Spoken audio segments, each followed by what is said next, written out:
হ্যাঁ শফিকুল, কি হচ্ছে ওখানে? ও তুমি তো আবার ল্যাংটা হয়েছিলা, বুঝতে পারিনি গো বস। সময় পেলেন না?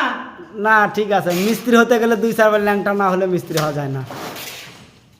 যাক ভালোই।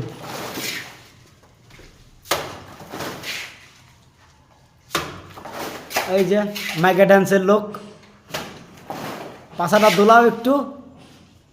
কো এই দা, এই তো আচ্ছা আচ্ছা আচ্ছা, ওইছে ওইছে তোমার। দাও 72 ইঞ্চির পাছাটা একটু দোলাই দাও। ছেলেরা লজ্জা পাচ্ছে আজকে যদিও। এই যে আমাদের ভাইস চেয়ারম্যান হচ্ছে।